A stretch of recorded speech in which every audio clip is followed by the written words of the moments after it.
이 비디오에서 우리는 소금을 영적 전쟁의 무기로 사용하는 힘을 밝힐 것입니다. 우리는 모든 사람이 그 순수하고 올바른 사용법을 이해할 수 있도록 명확하고 간단하게 설명할 것입니다. 주목하세요. 소금을 사용하여 모든 저주를 깨고 풍요의 축복을 가져올 수 있는 3가지 방법이 있다는 것을 알고 계셨습니까?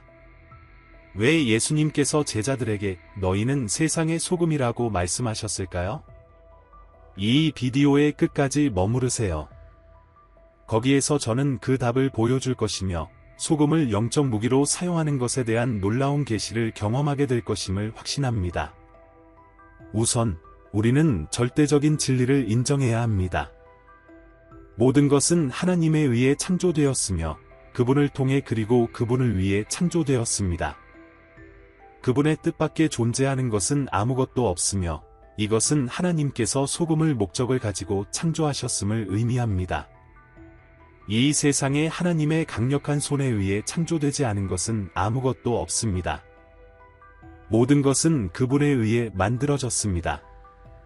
이 진리는 모든 소금 알갱이, 물방울, 불꽃에 울려 퍼집니다. 하나님께서는 생명 자체보다 먼저 소금을 구상하셨습니다. 창세기에서 우리는 하나님께서 처음에 하늘과 땅을 창조하셨다고 읽습니다. 소금은 광물질로서 처음부터 창조되었습니다. 교회는 종종 하나님께서 인간에게만이 아니라 식물, 동물 및 요소에게도 권위를 부여하신다는 것을 논의하는 것을 피합니다. 각각의 것은 신성한 목적을 가지고 있습니다. 불과 물을 생각해 보세요. 불은 닿는 모든 것을 태울 권한이 있으며 물은 생명을 줄 권한이 있습니다. 마찬가지로 소금은 양념하고 보존할 권한이 주어졌습니다. 불은 삼키고 물은 생명을 주고 소금은 보존하고 정화합니다. 각각은 전능자의 손에 있는 도구입니다. 깊이 생각해 봅시다. 세상의 모든 요소는 신성한 목적을 가지고 있습니다.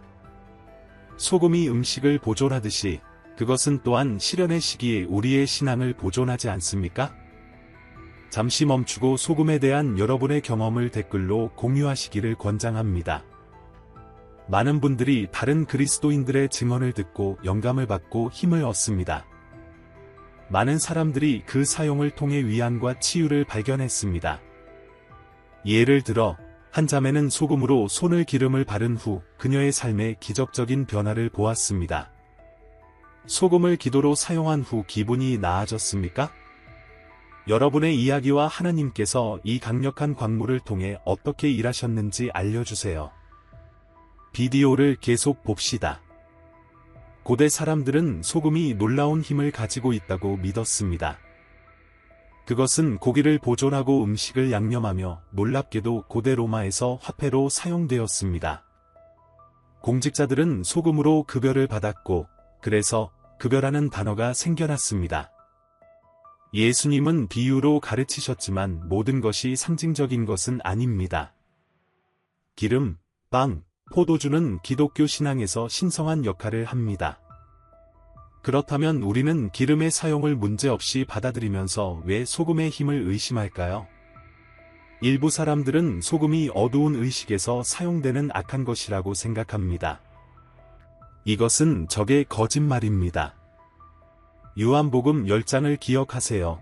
도둑이 오는 것은 도둑질하고 죽이고 파괴하려는 것뿐입니다. 적은 소금에 대한 진리를 훔치고자 합니다. 영적인 것은 물질적인 것에 나타납니다. 하나님은 그분이 창조한 것을 사용하여 그분의 뜻을 이루십니다. 기름의 예를 생각해 보세요. 성경에서는 20번 기름 부음에 대해 언급하고 있습니다.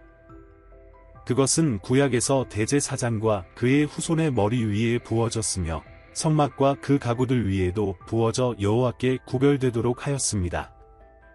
레위기 8장과 출애굽기 25장에서 그 예를 볼 수 있습니다. 그러나 유대인들은 출애굽기 30장에서 읽을 수 있듯이 개인적인 용도로 기름 부음을 재현하는 것이 엄격히 금지되었습니다. 기름 부음의 조리법에는 모략, 계피 등 천연 재료가 포함되어 있었습니다. 그 기름이나 재료들이 초자연적인 힘을 가지고 있다는 어떤 표시도 없었습니다. 초자연적인 힘을 가진 것은 기름이 아니라 거룩함을 보여주는 의식에서 하나님의 명령에 대한 순종이었습니다. 만약 하나님께서 당신에게 기름을 바르라고 명령하신다면 그렇게 하십시오. 깊이 생각합시다. 하나님께서는 그분의 창조물을 목적에 맞게 사용하도록 우리를 부르십니다. 만약 그분이 우리에게 기름을 바르라고 명하시면 우리는 그렇게 합니다. 왜 소금에 대해서도 똑같이 하지 않습니까? 우리는 하나님께서 우리에게 주신 강력한 무기를 무시하고 있습니다. 기름처럼 소금도 하나님의 뜻에 따라 사용할 때 신성한 자리를 차지합니다. 마태복음 5장에서 예수님은 너희는 세상의 소금이라 고 말씀하셨습니다. 우리가 이 진리를 적에게 빼앗기지 않도록 합시다. 신약 성경에는 기름 부음에 대해 4구절만 언급되어 있습니다. 누가복음 7장에서 마리아는 예수님의 발을 경배의 표시로 기름을 부었습니다. 야고보서 5장에서는 교회의 장로들이 병자를 치유하기 위해 기름을 발랐습니다. 히브리서 1장에서는 하나님께서 예수님을 기쁨의 기름으로 기름 부으시며 하나님의 왕자는 영원하고 영원하다고 선언하셨습니다. 이 행위들은 하나님께서 물질을 사용하여 영적인 것을 반영하고 그분의 뜻을 이루신다는 것을 보여줍니다. 다른 예를 생각해 보세요. 모세의 지팡이. 하나님께서는 모세가 그의 손에 들고 있던 지팡이에 힘을 주어 그의 권능을 나타내셨습니다. 여호와께서 내 손에 있는 것이 무엇이냐? 라고 물으셨을 때 모세는 지팡이입니다. 라고 대답했습니다. 여호와께서 그것을 땅에 던지라 고 말씀하셨습니다. 모세가 그것을 땅에 던졌을 때 그것은 뱀이 되었고 모세는 그곳에서 도망갔습니다. 이로 인해 그들이 여호와께서 그들에게 나타나셨음을 믿게 되었습니다. 선지자들은 물, 소금, 기름, 겉옷, 지팡이 등을 그들의 사역에서 사용했습니다. 그들은 이 물건들을 숭배하지 않았으며 예언적 행위에서 도구로 사용했습니다. 그들은 이 요소들의 일상적인 사용이 단순한 종교의식으로 변할 수 있음을 이해했습니다. 우리가 논의한 모든 것은 성경에 기초한 것입니다. 아무것도 변경된 것이 없으며 그것은 단순히 하나님의 말씀입니다. 적은 찬팔자입니다. 일부 국가에서는 소금을 마치 불운을 가진 사람을 가리키는 것처럼 사용하며 마녀들이 소금을 사용해 저주를 내린다고 말하는 경우가 있습니다. 이러한 관행을 부인하는 것은 세상에 존재하는 악의 현실을 무시하는 것입니다. 악한 사람과 악한 사람이 존재합니다. 하나님으로부터 오는 백마법은 없습니다. 성령과 성경에 의해 인도되지 않은 모든 행위는 주술입니다. 적은 찬탈자로서 하나님의 창조물을 모방하고 왜곡하여 자신의 이익을 위해 하나님의 무기를 사용하려고 합니다. 사탄은 예수님께 사람으로부터 훔친 권위로 세상의 왕국을 제안했습니다. 마태복음 4장은 유혹자가 예수님께 세상의 왕국들을 제안한 장면을 기록하고 있습니다. 다시 예수님을 매우 높은 산으로 데려가 세상의 모든 왕국과 그 영광을 보여주며 이 모든 것을 내게 주리니 내게 엎드려 경배하라 고 말했습니다. 그러나 사람은 불순종을 통해 그 권위를 잃었고 사탄은 세상의 왕국들을 빼앗을 수 있게 되었습니다. 깊이 생각해 봅시다. 우리는 적이 어떻게 신성한 것을 왜곡하려고 하는지 알고 있습니까? 우리는 하나님께서 우리에게 주신 도구들을 경외하고 목적 있게 사용하고 있습니까? 우리는 항상 물질이 영적인 것의 반영일 수 있으며 우리의 의무는 하나님께 대한 믿음과 순종으로 이러한 도구들을 사용하는 것임을 기억합시다. 에베소서 6장에서 우리의 싸움은 혈과 육에 대한 것이 아니요 이 어두운 세상의 통치자들과 권세자들과 하늘의 악한 영들에 대한 것입니다. 라고 말한 것처럼 말입니다. 성경은 하나님과 그분의 선지자들이 광물 창조 이후 처음으로 소금을 사용했다고 제안합니다. 창세기 19장에 기록된 소돔과 고모라의 이야기는 잘 알려져 있습니다. 하나님 없이 세속적인 쾌락을 추구하며 소돔과 고모라의 타락한 도시들에서 살기로 선택한 롯의 아내는 불순종으로 인해 소금 기둥으로 변했습니다. 여기서 소금은 불순종의 죄를 벌하는 데 사용되었습니다. 그것은 사탄이 아니라 하나님이 이 광물을 사용하여 그분의 정의를 행사하신 것입니다. 레위기 2장에서 내 모든 곡물 제물에 소금을 쳐라. 내 하나님과의 소금 언약을 내 곡물 제물에서 빼지 말고 내 모든 제물에 소금을 쳐라 라고 명령하십니다. 여기서 하나님께서는 모든 제물에 소금을 뿌리라고 명령하십니다. 모든 제물은 예외가 없음을 의미하며 빼지 말라는 것은 이스라엘 백성들에게 이 관행의 영구성을 강조합니다. 제물에 소금을 뿌리는 것은 불순물을 정화하기 위한 필수 조건이었습니다. 이 구절은 소금의 또 다른 속성인 정화를 보여줍니다. 역대하에서는 여호와 이스라엘의 하나님께서 이스라엘의 왕국을 영원히 소금 언약으로 다윗과 그의 자손들에게 주셨다는 것을 알지 못하느냐 라고 언급합니다. 하나님께서는 소금과 같은 단순하고 자연스러운 도구를 사용하여 사람과 언약을 맺으십니다. 이 구절은 소금의 또 다른 속성인 영구적인 언약을 보여줍니다. 우리는 영적 세계에서 소금이 가진 세 가지 주요 속성인 정화, 언약, 저주를 보았습니다. 이 속성들은 이 광물을 사용하는 것에 있어 그 깊이와 신성한 목적을 드러냅니다. 이제 잠시 생각해 봅시다. 왜 마녀들이 주술에 소금을 사용하는가? 그들은 소금이 영적인 속성을 지니고 있다는 것을 알고 있으며 그 속성이 물질 세계와 영적 세계를 초월하며 그것이 이 세 가지 특정한 권한을 부여받았고 그들이 그것을 자신에게 사용하면 큰 해를 입힐 수 있다는 것을 알고 있습니다. 적은 그리스도인들과 온 세상이 소금을 악의 도구로 사용되는 것이라고 믿게 만들려고 노력했습니다. 그러나 오늘 당신은 소금이 단지 구약에서만 사용된 녹슨 도구가 아니라는 것을 이해하게 될 것입니다. 오늘 당신은 소금 언약이 영원하며 그리스도인들이 그것을 사용하지 않게 된 이유가 교묘하게 속았기 때문이라는 것을 알게 될 것입니다.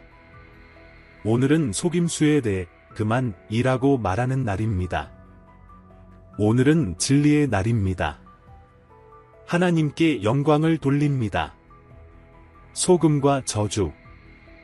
연구의 시작에서 우리는 롯의 아내가 소금 기둥으로 변한 것을 보았습니다. 이것은 소돔과 고모라와 밀접한 관련이 있습니다. 신명기 29장에서는 너희 후손들과 먼 땅에서 온 이방인들이 그 땅의 재앙과 여호와께서 그것에 내리신 질병들을 보고 이 황폐한 땅과 그 재앙들을 보며 이 땅에는 유황과 소금이 타오르며 그 땅이 심기지 않으며 생산되지 않으며 어떤 풀도 자라지 않을 것이다. 마치 여호와께서 그의 분노와 진노로 멸망시키신 소돔과 고모라처럼이라고 할 것이다 라고 언급하고 있습니다. 유황과 소금은 저주로 인한 땅의 상징이며 어떤 식물도 자랄 수 없도록 방해합니다. 소금은 유황과 함께 파괴합니다. 이제 마녀들이 왜 소금을 주술에 사용하는지 이해해 보세요. 원래 정의를 위한 것이 오늘날 하나님의 자녀들에게 사용되고 있는 것은 소금이 악한 것이 아니라 우리가 예언적 행위와 우리에게 주어진 도구들을 버렸기 때문입니다. 소금은 우리의 유산입니다. 당신이 진정한 하나님의 자녀라면 당신의 집, 일터, 사업체에 소금을 사용하는 마녀를 두려워하지 않아야 합니다. 당신은 모든 주술을 풀고 저주를 철회할 권한이 있습니다. 스바냐 2장에서 여호와의 말씀에 따라 그러므로 내가 살아있는 한 모압은 소돔과 같고 암몬 자손은 고모라와 같아질 것이다. 그들은 쇠기풀밭과 소금 구덩이가 되어 영원히 황폐할 것이다. 나의 남은 백성이 그들을 약탈하고 나의 남은 백성이 그들을 차지할 것이다 라고 말합니다. 소금은 소돔과 고모라, 모압, 암몬과 관련이 있습니다. 모압과 암몬은 소돔과 고모라의 파괴 이후 롯과 그의 딸들 사이의 근친 상간에서 태어난 자손들입니다. 이 타락한 행위는 이스라엘과 끊임없이 전쟁을 벌인 두 악한 민족을 낳았습니다. 성적 타락은 세대를 초월하여 저주를 가져옵니다. 많은 사람들이 왜 그들의 가족이 문제를 겪고 있는지, 실패한 결혼이나 학대가 왜 있는지 이해하지 못합니다. 그 근본은 조상의 도덕적 행위에 있을 수 있습니다. 종종 우리는 왜 우리 가족에게 특정한 문제가 있는지, 왜 우리 아이들이 성공적인 결혼을 하지 못하는지, 왜 가족 환경에서 강간범과 피해자가 있는지 이해하지 못합니다. 이것은 분명히 유감스러운 상황입니다. 그 원인은 조상의 부도덕한 행위를 통해 유전된 타락에 있을 수 있습니다. 이 저주에서 자녀를 해방시키기 위해 스바냐의 이전 구절이 답을 제공합니다. 하나님께 바쳐진 소금을 가져와 다음 기도를 반복하십시오. 나의 하나님, 이스라엘의 하나님, 저를 발견하고 당신의 말씀을 주셔서 감사합니다. 저의 가족, 조부모, 부모님의 죄를 용서해 주세요. 저의 가족의 성적 타락을 용서해 주세요. 오늘 저는 당신의 제단에 바쳐진 소금을 가지고 오늘까지 저의 가족을 짓눌렀던 악을 말려버립니다. 저는 소금을 제 배에 뿌립니다. 소돔과 고모라의 죄가 거주했던 곳에서 황폐함이 떠났습니다. 오늘 이후로 저는 모든 악을 떠나 당신의 진리, 당신의 경건함, 당신의 자비가 저와 제 세대에 임하도록 하겠습니다. 예수님의 이름으로 기도합니다. 아멘. 소금은 성경에서 축복과 저주 둘 다에 사용된 유일한 요소입니다. 그것은 하나님의 자녀들이 상속받은 하나님의 무기이지만 적은 그것을 우리에게 대항하여 사용합니다. 두려워하지 마십시오. 예수님께서 말씀하셨습니다. 너희는 세상의 소금이라. 그러나 소금이 그 맛을 잃으면 무엇으로 다시 짜게 하겠느냐? 다시는 쓸모가 없으니 밖에 버려져 사람에게 밟힐 뿐이니라. 성경에서 소금은 저주와 축복의 맥락에서 나타납니다. 시편 107장은 그는 강을 사막으로, 샘을 마른 땅으로, 비옥한 땅을 소금 폐허로 바꾸셨다. 그곳에 사는 사람들의 악함 때문에 라고 말합니다. 소금은 불모지를 표시하며 악함에 대한 처벌로 나타납니다. 그리스도인들은 소금을 저주하기 위해 거의 사용하지 않으며 이는 좋은 일입니다.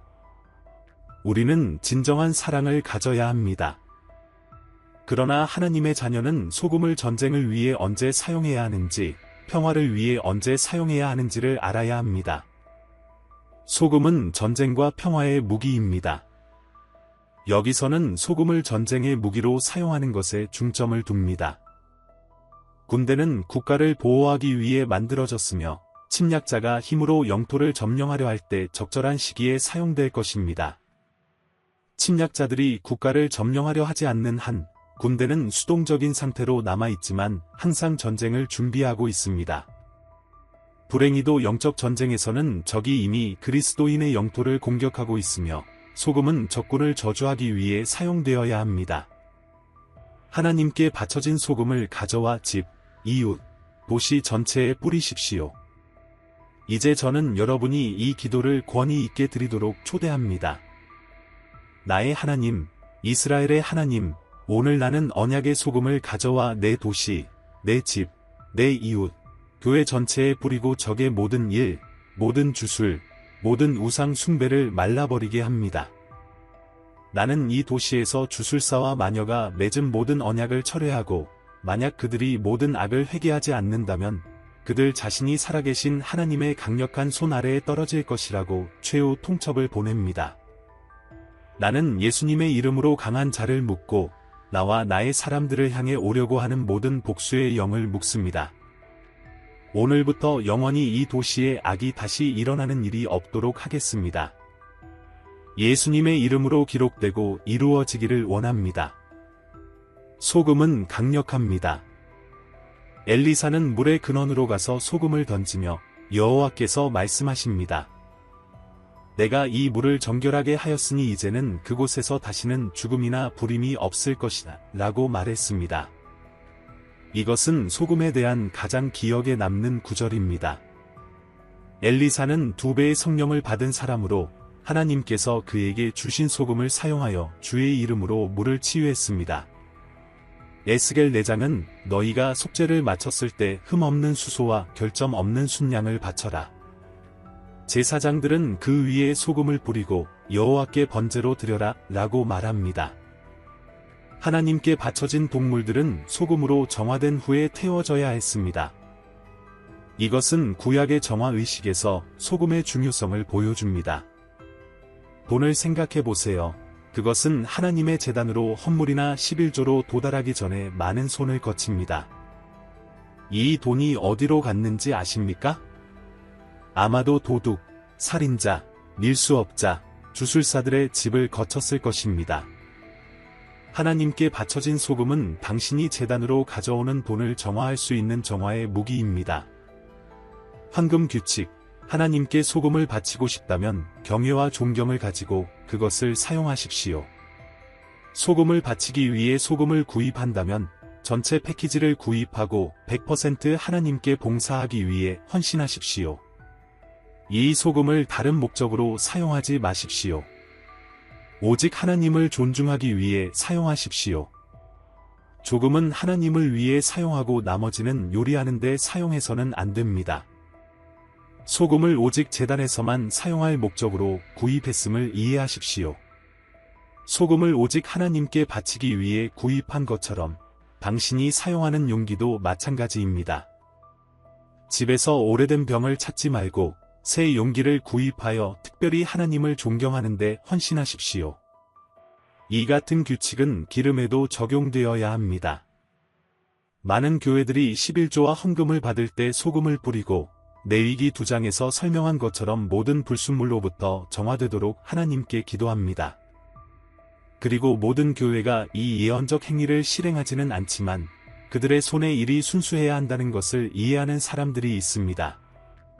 따라서 그들의 11조를 바치기 전에 그들은 이 임무를 위해 성별된 소금을 사용하여 집에서 정화합니다. 민수기 18장에서는 이스라엘 자손이 여호와께 바치는 모든 거룩한 것들의 소제물은 영원히 너와 내 아들들과 내 딸들과 함께 너에게 주었나니 이는 여호와 앞에서 너와 내 자손과 함께 영원한 소금 언약이니라 라고 말합니다. 우리는 같은 성경을 읽고 있습니다.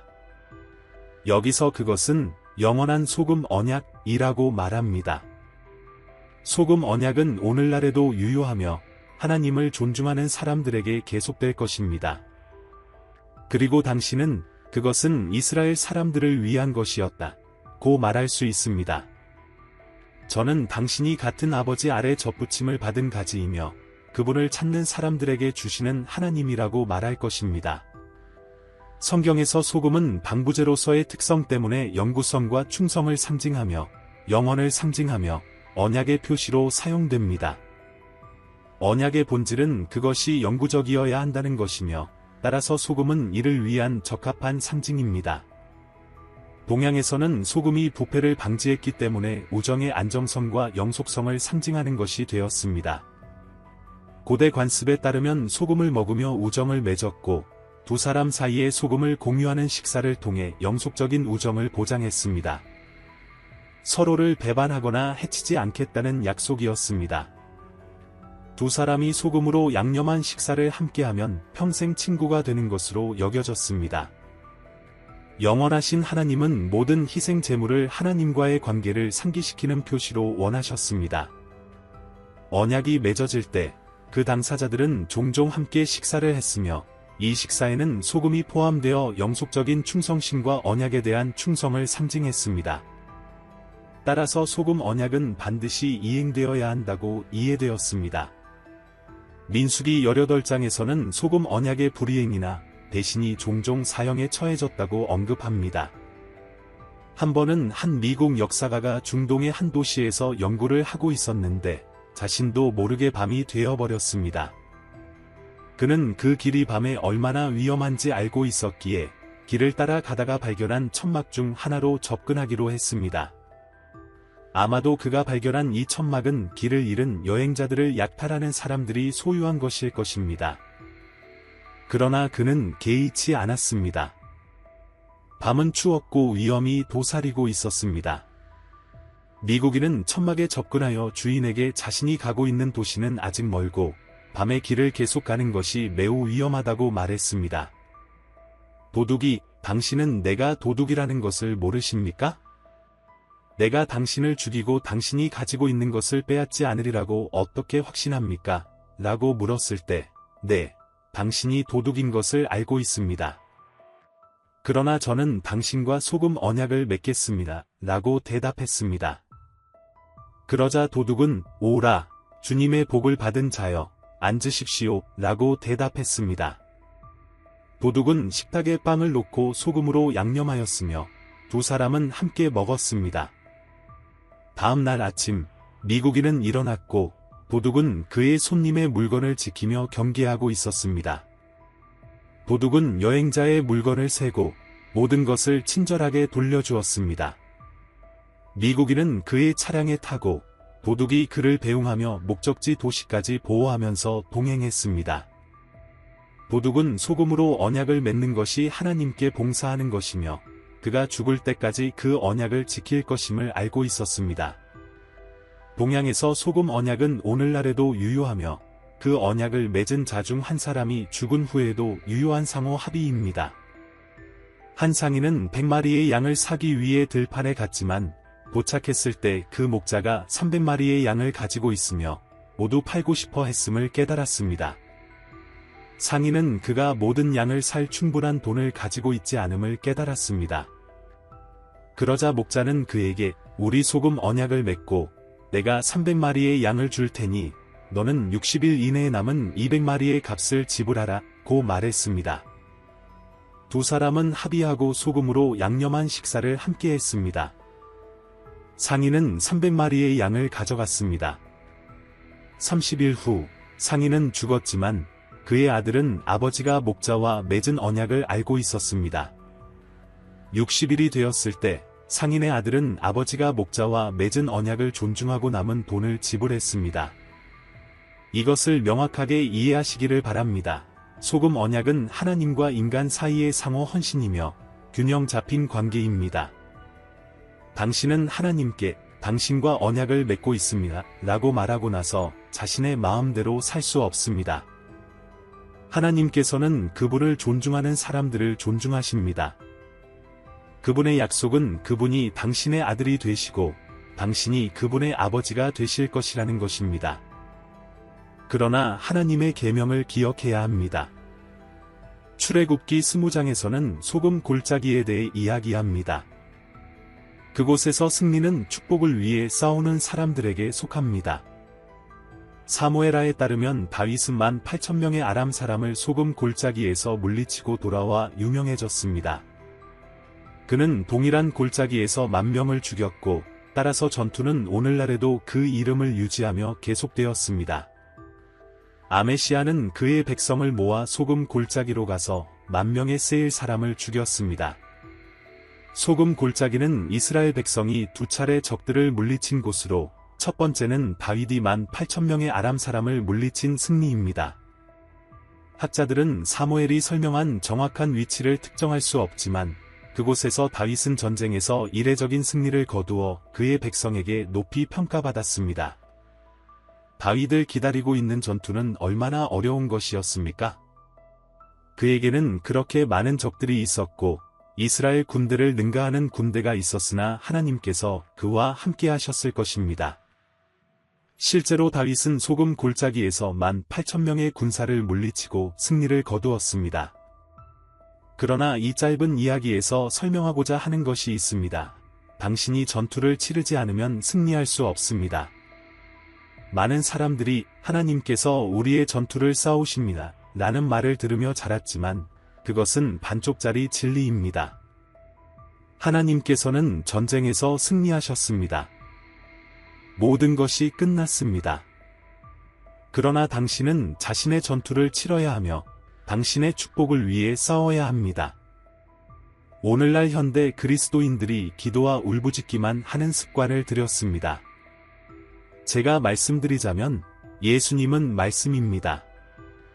육신으로 오신 말씀이며 그분의 말씀은 행동으로 이어졌습니다. 그분은 오로지 기도에만 전념하지 않으셨습니다. 주님은 다윗처럼 믿는 신앙을 실천으로 옮겨 전투를 치르는 법을 알고 있었습니다. 그렇습니다. 우리는 기도하고, 금식하고, 찬양해야 합니다. 그러나 또한 마음으로 믿는 것을 행동으로 옮겨야 할 때가 있습니다. 이스라엘인들에게 소금은 매우 중요합니다. 소금을 통해 하나님의 사람과의 언약이 이루어졌습니다. 소금을 통해 재물이 정화되었습니다. 소금을 통해 축복하거나 저주할 수 있었습니다. 그러나 그날 다윗은 하나님께서 그와 함께 하시고 그가 언약의 소금을 머리에 얹고 있으며 여호와의 손에서 승리가 올 것임을 백성들에게 증명해야 했습니다. 이제 당신은 하나님의 축복을 원하고 그 축복을 얻기 위해 무엇을 하고 있습니까? 당신은 앉아서 기다리거나 집에서 기도만 하면서 하나님이 나타나시기를 기대하고 있습니까? 당신은 교회에 모여서 그것으로 만족합니까? 우리는 하나님의 응답을 기다리며 그것이 전부라고 생각하는 경향이 있습니다. 우리는 희생하기를 원하지 않습니다. 우리는 좋은 신자로 여겨지기 위해 꼭 필요한 것 이상을 하고 싶어 하지 않습니다. 우리는 만족하지만 감사하지 않습니다. 우리는 최소한의 노력으로 최대의 축복을 받고 싶어 합니다. 그리스도인이 축복을 얻기 위해 무엇을 해야 할까요? 답은 간단합니다. 싸워야 합니다. 다윗의 이야기는 소금이 축복하거나 저주할 수 있음을 보여줍니다. 당신이 승리를 위해 준비하고 전투에 나가면 소금은 축복을 위한 것이 될 것입니다. 당신이 할 수 있는 만큼 한다는 생각으로 전투에 나가면 소금은 당신의 운명이 될 것입니다. 주술사는 이렇게 일합니다.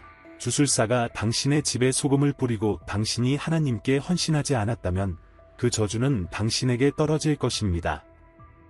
그러나 당신이 소금이 당신을 위해 만들어진 무기이며 하나님을 충실히 섬기는 것을 이해하면 어떠한 역병이나 저주도 당신의 집에 미치지 못할 것입니다. 그리스도인은 기도하고, 금식하고, 헌신하고, 하나님 앞에서 의롭고 경건하며 영적으로 살아야 합니다. 만약 사람이 영적 영역에서 살지 않는다면 인생에서 뭔가가 부족합니다. 소금은 이 투쟁이 시작입니다. 예수님께서는 여러 차례에 걸쳐 단지 말씀만으로 치유하셨지만 다른 경우에는 예언적 행위를 사용하여 그분이 만물의 창조주 아들임을 증명하셨습니다. 요한복음 9장에 따르면 예수님께서 지나가시다가 눈먼 사람을 보셨습니다. 제자들이 물었습니다. 라비, 이 사람이 눈먼 것으로 태어난 이유는 이 사람이나 그의 부모가 죄를 지었기 때문입니까? 예수님께서 대답하셨습니다. 이 사람이 눈먼 것으로 태어난 것은 이 사람이나 그의 부모가 죄를 지었기 때문이 아니라 하나님의 일이 이 사람에게서 나타나기 위함입니다. 우리는 낮이 있는 동안에 나를 보내신 분의 일을 해야 합니다. 밤이 오고 있으며 그때는 아무도 일할 수 없습니다. 내가 세상에 있는 동안 나는 세상의 빛입니다. 이 말씀을 하신 후 그분은 땅에 침을 뱉으시고 진흙을 만드셨으며 그 사람의 눈에 바르셨습니다. 그리고 말씀하셨습니다. 실로암 연못에 가서 씻으라. 그러자 그 사람은 갔으며 씻었고 눈을 떠서 돌아왔습니다. 아직 제가 설명하려는 것을 이해하지 못하셨다면 하나님께서 창조하신 식물들에 대한 몇 가지 예를 들어보겠습니다. 하나님께서 존재하는 모든 것을 창조하셨고 모든 것이 그분의 영광을 위해 만들어졌습니다. 창조된 모든 것 중에서 인간과 동물의 몸을 치유하기 위해 만들어진 식물들이 있으며 그중 일부는 심각한 질병을 치료할 수 있는 특성을 가지고 있습니다. 오늘날의 많은 약물들은 이러한 식물들로부터 유래되었습니다. 예를 들어 아스피린과 모르핀. 이제 식물들이 영적인 것인가, 물질적인 것인가? 분명히 당신은 그것들이 우리가 알고 있는 물질 세계에 속해 있기 때문에 물질적인 것이라고 말할 것입니다. 그러나 만약 제가 식물들이 그들의 존재를 영적 세계에서 시작했다고 말한다면 어떨까요? 존재의 시작에 아무것도 없었습니다. 단지 거대한 공허함뿐이었으며 그리고 갑자기 모든 것이 창조되었습니다.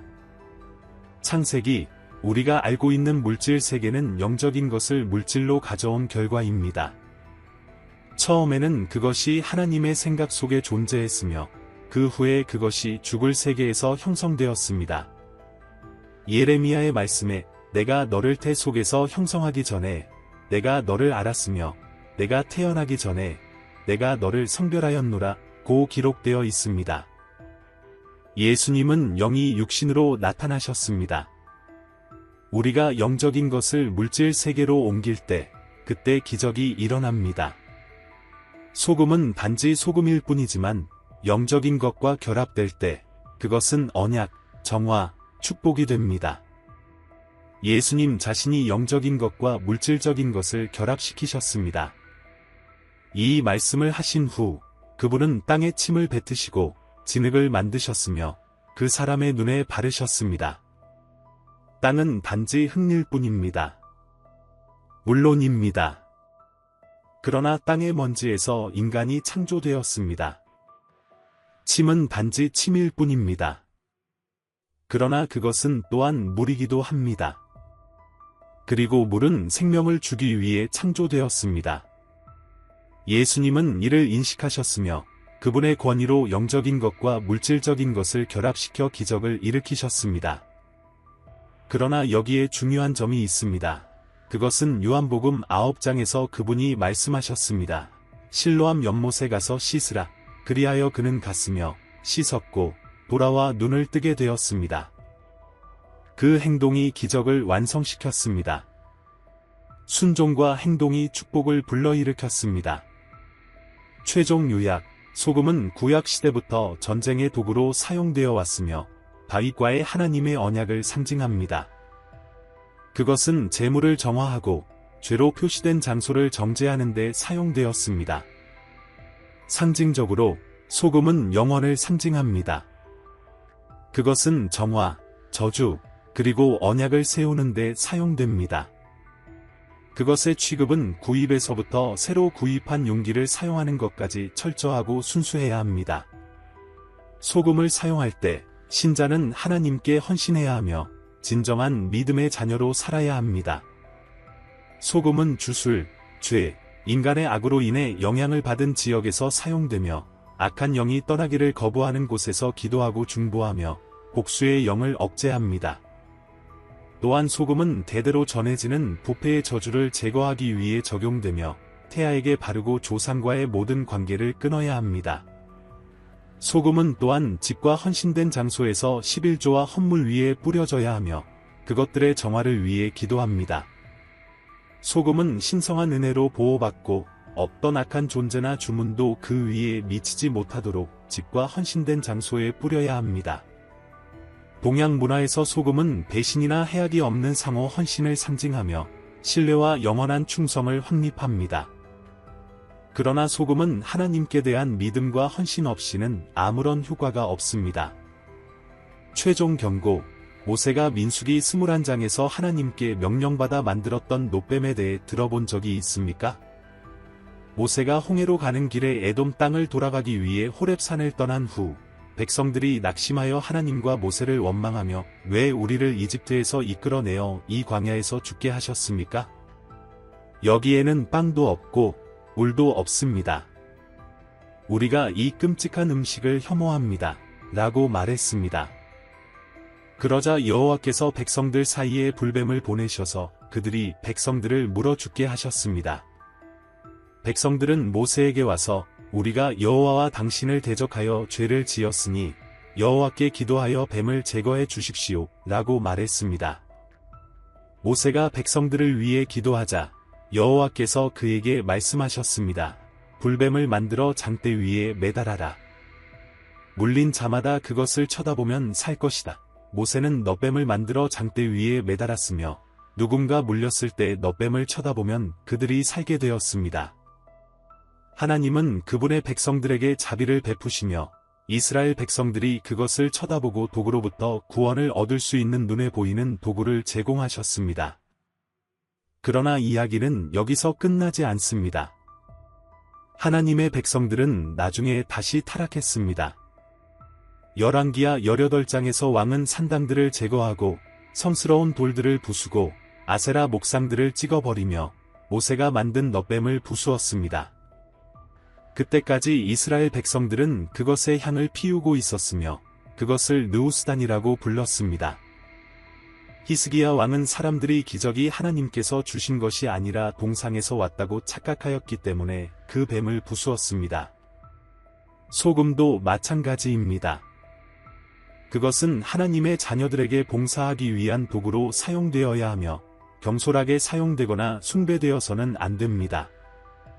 소금은 하나님의 권위를 나타내는 수단입니다. 올바르게 사용하고 충성된 종이 되며 이스라엘 백성들이 저지른 동일한 실수를 하지 마십시오. 하나님의 도구들을 올바르게 사용하십시오. 그러면 당신의 천국 아버지의 은혜를 항상 얻게 될 것입니다. 축복 받으세요. 축복은 불평, 애도, 자기 연민 속에 살지 않습니다. 당신은 전쟁의 시기의 전사이며 유일한 목표는 앞으로 나아가는 것입니다. 뒤로 가는 것은 없습니다. 그리스도인은 결코 뒤로 물러서지 않습니다. 그리스도인은 좋은 시기와 나쁜 시기에 그들의 하나님께 충실합니다. 믿음은 절대로 약해져서는 안 됩니다. 당신이 그리스도인이라면 초자연적으로 살아야 합니다. 영상의 주제에 대해 여러분의 의견을 댓글로 남겨주세요. 항상 다른 분들의 의견을 존중해주세요. 이 영상이 도움이 되셨다면 다음 영상을 놓치지 않도록 구독하여 저를 지원해주세요. 이 영상을 가족, 친구들과 공유하고 좋아요를 눌러주시고 댓글로 여러분의 의견을 남겨주세요. 이렇게 하면 동영상이 더 많은 사람들에게 다가가는 데 도움이 됩니다. 함께 우리는 더 많은 마음을 깨우치고 이해를 넓힐 수 있습니다. 이곳에 와주셔서 감사드리며 하나님의 축복이 있기를 바랍니다.